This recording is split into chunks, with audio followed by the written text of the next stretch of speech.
cautious. Some people from Arkansas have thrown caution into the wind, taking a very big risk in running for political office.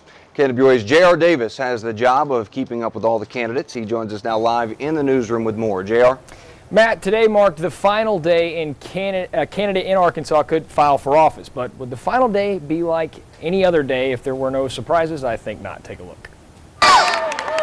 The final day for candidates to file ended just as it began, with a surprise. Remember, back on day one, Lieutenant Governor Bill Halter shook things up by announcing his plans to run for U.S. Senate. Fast forward to Monday, the last day to file, and two more unexpected candidates tossed their proverbial hats into the political ring. Although in this case, one might argue the shaking up is much less. Either way, the first last-second surprise, Republican Doug Matayo, the former state legislator, filed to run for the 3rd District Congressional seat.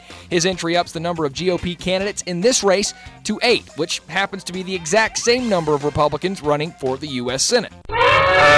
Last-second surprise number 2 comes out of the race for lieutenant governor. Now, 2 candidates were already on board, Democratic State Senator Shane Broadway and Republican Mark Darr. And on Monday, one of these higher office hopefuls were thrusted into a primary election. Any guess as to which party? I'll give you a hint. Yep, the Republican Darr now has an opponent. His name?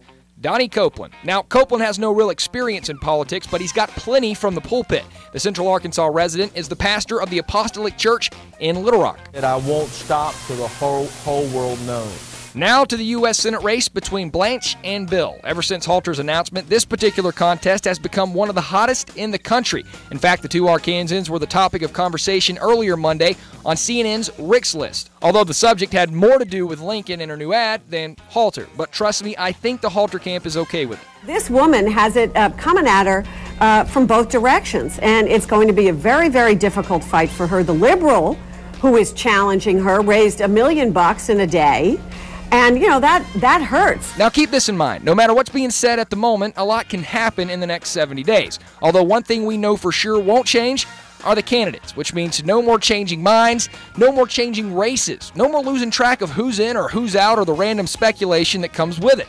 Yep, the 2010 cast is set. And for that, I am thankful. Whew. Absolutely thankful. And you'll be seeing this cast a lot over the next few months. And I failed to mention, guys, one more thing we know for sure. Arkansas's 2010 election will be anything but dull. Hey, it's already exciting. I know, right? Yeah, and it's just getting started. Just we getting appreciate everything you're doing here, J.R. Keeping us informed.